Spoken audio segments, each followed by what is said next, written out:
하나님 말씀은 학개서 1장 1절에서 15절까지입니다. 학개서 1장 1절에서 15절까지 말씀 번갈아 가면서 읽습니다. 제가 먼저 읽겠습니다. 학개서 1장 1절에서 15절입니다. 다리오 왕 제2년 여섯째 달 곧 그 달 초 하루에 여호와의 말씀이 선지자 학개로 말미암아 스알델의 아들 유다 총독 스룹바벨과 여호사닥의 아들 대제사장 여호수아에게 임하니라. 이르시되 만군의 여호와가 이같이 말하여 이르노라. 이 백성이 말하기를 여호와의 전을 건축할 시기가 이르지 아니하였다 하느니라. 여호와의 말씀이 선지자 학개에게 임하여 이르시되 이 성전이 황폐하였거늘 너희가 이때 판벽한 집에 거주하는 것이 옳으냐. 그러므로 이제 만군의 여호와가 이같이 말하노니 너희는 너희의 행위를 살필지니라. 너희가 많이 뿌릴지라도 수확이 적으며 적을지라도 배부르지 못하며 마실지라도 흡족하지 못하며 입어도 따뜻하지 못하며 일꾼이 싹을 받아도 그것을 구멍 뚫어진 전대에 넣음이 되느니라. 만군의 여호와가 말하노니 너희는 자기의 행위를 살필지니라. 너희는 산에 올라가서 나무를 가져다가 성전을 건축하라. 그러면 내가 그것으로 말미암아 기뻐하고 또 영광을 얻으리라. 여호와가 말하였느니라. 너희가 많은 것을 바랐으나 도리어 적었고 너희가 그것을 집으로 가져갔으나 내가 불어버렸느니라. 나 만군의 여호와가 말하노라. 이것이 무슨 까닭이냐. 내 집은 황폐하였으되 너희는 각각 자기의 집을 짓기 위하여 빨랐음이라. 그러므로 너희로 말미암아 하늘은 이슬을 그쳤고 땅은 산물을 그쳤으며 내가 이 땅과 상과 곡물과 새 포도주와 기름과 땅의 모든 소산과 사람과 가축과 손으로 수고하는 모든 일에 한재를 들게 하였느니라. 스알델의 아들 스룹바벨과 여호사닥의 아들 대제사장 여호수아와 남은 모든 백성이 그들의 하나님 여호와의 목소리와 선지자 학개의 말을 들었으니 이는 그들의 하나님 여호와께서 그를 보내셨음이라. 백성이 다 여호와를 경외하며 그때 여호와의 사자 학개가 여호와의 위임을 받아 백성에게 말하여 이르되 여호와가 말하노니 내가 너희와 함께 하노라 하니라. 여호와께서 스알델의 아들 유다 총독 스룹바벨의 마음과 여호사닥의 아들 대제사장 여호수아의 마음과 남은 모든 백성의 마음을 감동시키심에 그들이 와서 만군의 여호와 그들의 하나님의 전 공사를 하였으니 15절 함께 읽습니다. 그때는 다리오 왕 제2년 여섯째 달 24일이었더라. 아멘. 3일 동안 학개서를 다루게 됩니다. 지난 2주 동안 배웠던 이 에스라서와 이 학개서는 동시대 인물입니다. 학개서가 끝나면 이제 느헤미야서를 배우게 되는데 이 느헤미야서도 에스라서, 학개서와 거의 동시대 이야기입니다.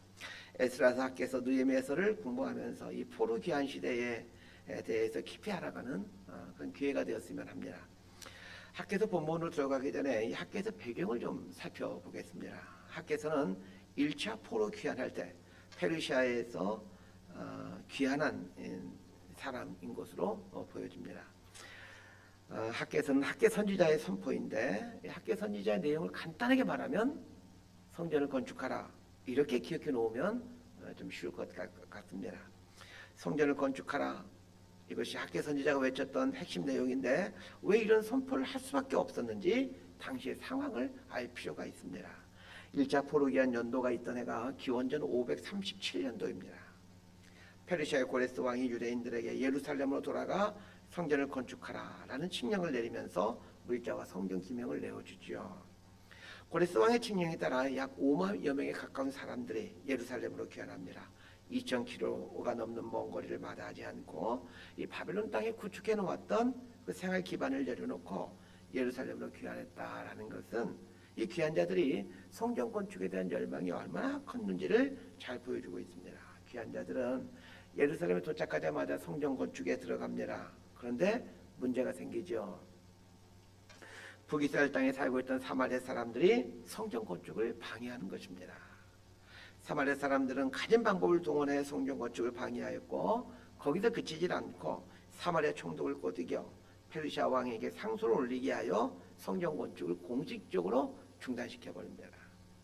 마침 페르시아에서는 고레스 왕이 죽고 스메르디스 왕이 정권을 잡았는데 이 스메르디스 왕과 그리고 그 다음 왕인 캄비세스 왕은 이 식민지 백성들에게 악랄하기로 아주 유명한 왕들입니다. 스메르디스와 캄비세스 왕이 다스린 동안에 예루살렘에서 성전 건축은 무한정 중단이 됩니다. 기원전 537년부터 성전 건축이 시작되었지만 얼마 가지 않아 성전 건축이 중단되었고 16년 동안이나 성전 건축 중단이 계속됩니다. 그러다가 기원전 520년 다리오 왕 제2년 일때부터 성전 건축이 재개되어 517년도에 완공이 됩니다. 학개 선지자가 말씀을 선포한 때가 이 다리오 왕 2년째로 연도로 하면 기원전 520년도입니다.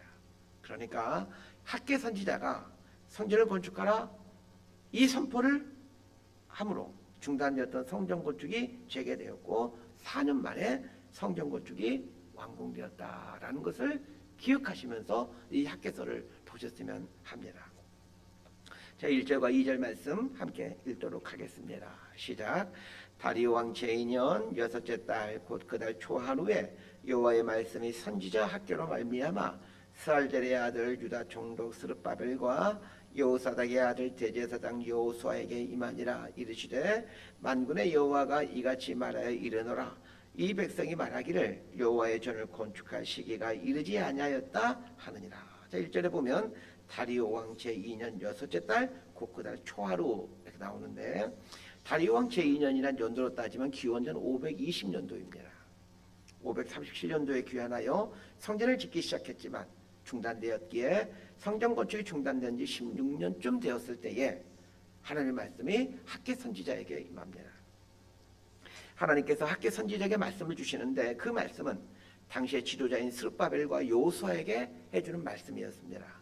스룹바벨이 정치적인 지도자라면 여호수아는 종교적인 지도자로 대제사장 역할을 하고 있는 사람이었습니다. 스룹바벨과 여호수아에게 해준 하나님의 말씀은 이런 말씀입니다. 백성들이 말하기를 여호와의 전을 건축할 시기가 이르지 아니하였다. 이렇게 이런 말을 했다라고 이제 전해주고 있습니다. 자, 이 말의 뉘앙스를 좀 생각해 봐야 됩니다. 하나님께서 지도자인 스룹바벨과 여호수아에게 학개 선지자를 통해 말씀을 들려주시는데 백성들이 지금은 성전을 건축할 시기가 아니다 라고 말하고 있다. 이런 말을 전해줍니다. 성전 건축이 중단된 이후부터 이스라엘 백성들이 지금은 성전을 건축할 시기가 아니야 이렇게 말해왔다는 겁니다. 이스라엘의 지도자인 스룹바벨과 여호수아는 당연히 백성들의 말에 귀를 기울일 수밖에 없었습니다. 그래서 스룹바벨과 여호수아는 10수년째 성전 건축이 중단된 것을 방관하고 있었던 거죠. 국가의 지도자는 국민들의 말에 귀를 기울여야 하고 교회 지도자는 성도들의 말에 귀를 기울여야 합니다. 스룹바벨과 여호수아는 국가의 지도자답게 백성들이 지금은 성전 건축할 때가 아닙니다 라는 말을 하고 있었기에 그 말을 듣고 성전 건축을 하지 않고 있었던 겁니다. 그러나 백성들의 말을 듣는 것은 참 바람직한 일이지만 백성들의 말이 전부 옳은 것은 아니라는 것입니다. 교회도 마찬가지입니다. 교회 지도자는 성도들의 말에 늘 귀를 기울이고 있어야 됩니다. 그렇지만 성도들의 말이 다 옳은 것은 아니라는 것입니다. 오늘 본문을 보면 학개 선지자가 스룹바벨과 여호수아에게 하나님의 말씀을 전하는데 하나님이 하신 말씀이 무슨 말씀입니까? 이렇게 말씀하죠. 하고 있습니다. 백성들이 말하기를 여호와의 전을 건축할 시기가 이르지 아니하였다. 이 말을 해줍니다. 자, 이 말에는 이런 뉘앙스가 있습니다. 스룹바벨과 여호수아야 너희들은 나의 말에 귀를 기울이지 않고 백성들의 말에 귀를 기울이고 있구나. 이스라엘 공동체는 국가이면서 동시에 신앙 공동체입니다. 이를테면 교회 공동체라고 할 수 있습니다. 교회 공동체의 지도자들이 범하는 실수가 이것입니다. 교회 공동체 지도자는 당연히 성도들의 말에 귀를 기울여야 합니다. 왜냐하면 성도 한 사람 한 사람이 하나님의 백성들이기 때문입니다. 그런데 오늘 본문을 보면 스룹바벨과 여호수아에게 하나님께서 책망하시는데 백성들의 말을 듣고 성전 건축을 재개하지 않는 것에 대해 책망하고 있습니다. 교회 지도자는 성도들의 의견을 존중해야 합니다.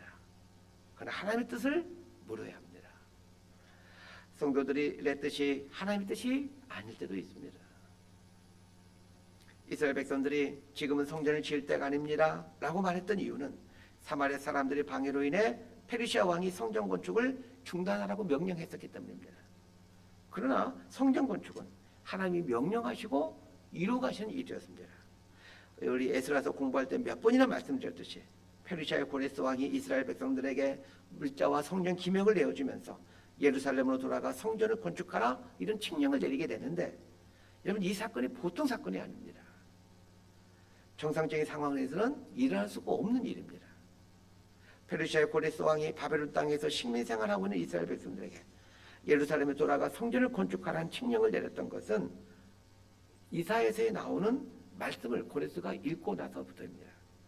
이사야서에 보게 되면 고레스 왕에 대해서 예언을 하면서 고레스 왕이 성전을 짓게 될 것이다 라고 말을 하고 있죠. 이사야서 45장인가 보면 나오죠. 고레스 나의 목자라. 그가 성전을 중건할 것이요. 자, 그러면 예루살렘에 돌아왔던 귀한 자들 역시 이사야서에 나오는 말씀을 잘 알고 있었기에 성전 건축하라는 것이 하나님이 원하신 이름을 누구나 잘 알고 있었을 것입니다. 그런데도 왜 이들은 성전 건축을 중단하고 심지어 스룹바벨과 여호수아 같은 지도자들까지도 성전 건축을 재개할 생각을 하지 못했느냐는 것입니다. 하나님의 뜻을 이루어가기 위해서는 손해를 감수해야 되는데 사람은 손해를 감수하면서까지 하나님의 뜻을 우선순위에 두고 싶어하지 않기 때문입니다. 이스라엘 백성들이 지금은 성전을 건축할 때가 아니다 라고 말한 배경에는 성전을 짓는 데에 많은 헌신이 필요한데 헌신할 생각이 없었기 때문입니다. 학자들은 성전이 중단된 이유에 대해 사마리아 사람들의 방해도 있었지만 성전을 짓다가 많은 비용이 들어갔기 때문이다 라고 얘기를 합니다. 성전 건축에 들어가는 그 많은 비용을 누가 부담해야 되겠습니까? 당연히 이스라엘 백성들이 부담해야 되죠. 자, 3절과 4절 말씀 함께 보도록 하겠습니다. 시작. 여호와의 말씀이 선지자 학개에게 임하여 이르시되 이 성전이 황폐하였거늘 너희가 이때에 판벽한 집에 거주하는 것이 옳으냐. 자, 3절과 4절 말씀은 이스라엘 백성들에게 해주는 하나님의 말씀입니다. 이스라엘 백성들에게 해주는 하나님의 말씀을 보면 이스라엘 백성들이 왜 지금은 성전 건축할 때가 아니다 이렇게 말해왔는지 그 이유를 알게 됩니다. 하나님께서 이스라엘 백성들에게 해주는 첫 마디가 무슨 말입니까? 4절을 보십시오. 이 성전이 황폐하였거늘 너희가 이때에 판벽한 집에 거주하는 것이 옳으냐. 이 판벽한이라는 말은 사치스러운, 호화스러운 이런 의미로 이해하시면 됩니다. 이스라엘 백성들은 좋은 집에 살면서 지금은 성전을 지을 때가 아니다 이렇게 말하고 있는 것을 하나님이 책망하십니다. 그러고 보면 이스라엘 백성들이 왜 성전 건축을 재개하지 못했는지 그 이유를 금방 알게 됩니다. 내 집 짓는 거 중요하지 하나님 집 짓는 거 중요하지 않다라고 생각했던 겁니다. 자, 이걸 그대로 지금식으로 가져오면 나 먹고 사는 거 중요하지 교회가 뭐가 중요하나라는 것입니다. 오늘 성도들의 삶을 유심히 한번 보시길 바랍니다. 나 먹고 사는 것보다 교회를 더 중요하게 생각하는 분들 찾아보기 쉽지 않습니다. 여기서 자칫하면 오해할 수 있는 부분이 있기에 이제 정리를 좀 할 필요가 있는 것이 있습니다. 오늘 본문에 나오는 이 성전 건축이 오늘날의 예배당 건축과 동일한 것을 생각하면 안 된다는 것입니다. 하나님께서 왜 이스라엘 백성들에게 이렇게 성전 건축을 하라고 지금 독려하고 있는 것일까요? 그 옛날 다윗 왕이 성전을 짓겠다라고 서원할 때 하나님께서 단호하게 거절하셨죠. 그렇다면 그 하나님이 오늘 본문에서는 왜 성전을 짓지 않느냐라고 책망하고 있느냐는 것입니다. 성전은 하나님의 임재를 의미합니다. 다윗 시대에는 성막이 있어왔죠. 모세 시대부터 다윗 시대까지 성막이 있어왔습니다.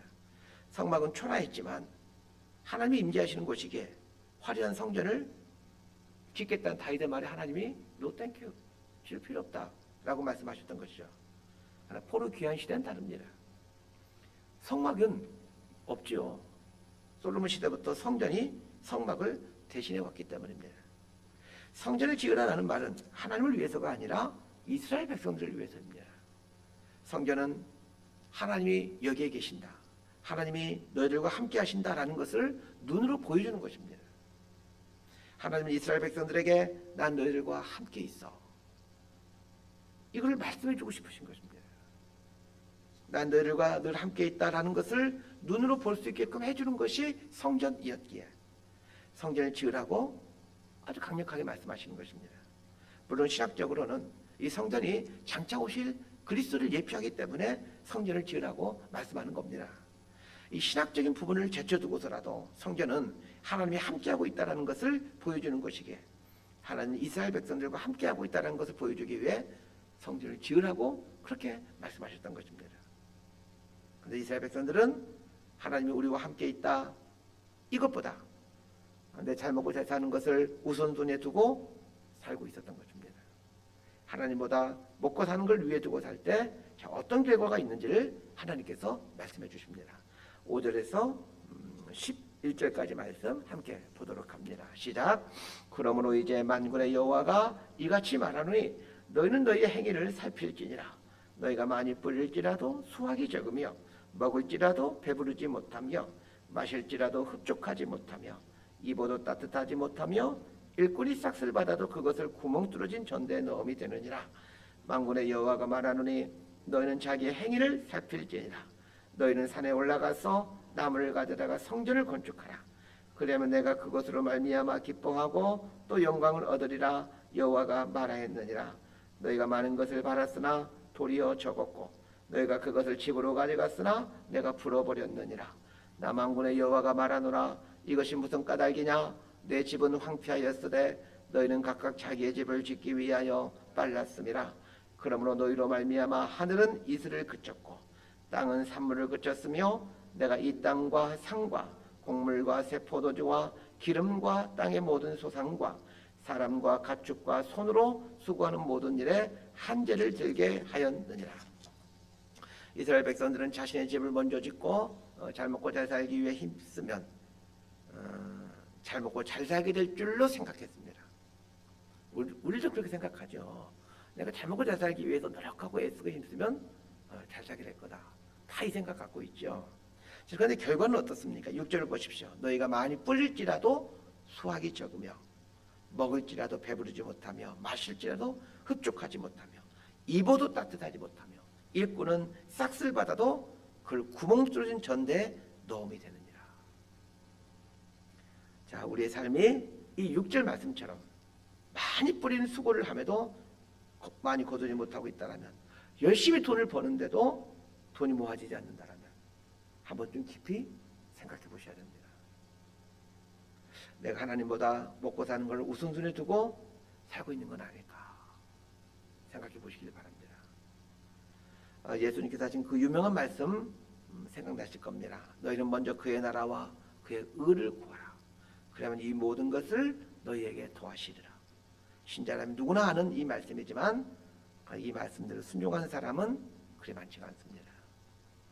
예수님 말씀처럼 먼저 그 나라와 그 의를 구하면 이 모든 것을 더해지는 복을 누리는데도 신자들은 그렇게 살지 못합니다. 오늘 보면 재미있는 표현들이 많이 나옵니다. 9절을 보면 너희가 많은 것을 바랐으나 도리어 적었고 너희가 그것을 집으로 가져갔으나 내가 풀어버렸느니라. 자, 이 구절은 꼭 우리들의 이야기인 것 같습니다. 많은 걸 바라고 있지만 시상 내 손에는 적은 것밖에 주어지지 않습니다. 많은 걸 바라고 있는데 내 손에 주어지는 것이 적어지게 된다면, 그게 내 삶의 이야기라면 이런 곰곰이 한번 생각해 보시기 바랍니다. 곰곰이 생각해 본다라는 말은 5절 하반절에 나오는 너희의 행위를 살필지라 라는 말과 7절 하반절에 나오는 자기의 행위를 살필지라 라는 말과 같은 말입니다. 많은 것을 소유하길 바라고 있지만 적은 것만 갖고 살고 있다면 그 이유에 대해 하나님께서 해주신 말씀을 한번 들어보십시오. 9절 하반절에서 하나님께서 이렇게 말씀하십니다. 이것이 무슨 까닭이냐? 내 집은 황폐하였을 때 너희는 각각 자기의 집을 짓기 위하여 빨랐습니다. 하나님의 집이 세워지는 것에는 관심 없고 자기 집만 세우는 것에 관심이 있다는 말입니다. 오늘날 우리 신자들이 이 말씀 깊이 새겼으면 좋겠습니다. 복 받기를 그렇게 원하는데 왜 그토록 원하는 복이 임하지 않는 것일까요? 오늘 말씀처럼 하나님 집이 세워지는 것에는 관심 없고 자기 집만 세우는 것에 관심이 있기 때문입니다. 예수님 표현으로 바꾸면 하나님 나라와 하나님의 뜻과 의에는 관심이 없고 내 잘 먹고 잘 사는 것에만 관심이 있기 때문이에요. 스룹바벨과 여호수아 그 이스라엘 백성들의 학계 선지자를 통해 선포되는 이 하나님의 말씀을 듣고 순종합니다. 14사반절에 보면 드디어 성경 건축에 들어갔다라고 말을 하고 있습니다. 말씀 정리합니다. 자, 오늘 말씀 앞에서 우리 자신을 살펴봤으면 합니다. 하나님의 나라와 의보다 나의 나라와 나의 유익을 위에 두고 살고 있지는 않는가 돌아보셨으면 합니다. 나의 나라와 나의 유익을 위에 두고 살면 나의 나라가 커질 것 같은데 하나님의 법칙은 그렇지 않습니다. 하나님의 나라와 하나님의 의를 위에 두고 살면 하나님께서 이 모든 것을 더해 주시는 복을 주십니다. 이것이 하나님이 정하신 방식입니다. 그러나 우리는 믿음이 없기에 내가 생각하는 방식대로 살려고 합니다. 내 나라와 내 의를 우선순위에 두고 살면 그렇게 될 줄로 알고 살고 있는데 결코 그렇게 되지 못합니다. 오늘 본문에 보면 너희의 행위를 살필지니라 라는 말이 2번이나 반복되고 있습니다. 이 말씀대로 각자의 행위를 살펴보시길 바랍니다. 그렇게 수고하고 노력해도 내 계산대로 되지 않는다면 자신의 행위를 깊이 살펴보시길 바랍니다. 하나님은 우리에게 좋은 걸 풍성히 주기를 원하시는데 그렇게 되지 못하고 있다면 왜 그러는지 각자의 행위를 살펴보시길 바랍니다. 학계 선지자의 말을 듣고 16년 동안이나 중단되었던 성전 건축이 재개되었듯이 오늘 이 말씀을 기점으로 우리의 삶이 새로워져 갈 수 있게 되기를 진심으로 소망하고 축복합니다. 기도하겠습니다. 하나님, 우리는 나의 나라, 나의 유익을 우선순위에 두고 살고 싶어 합니다.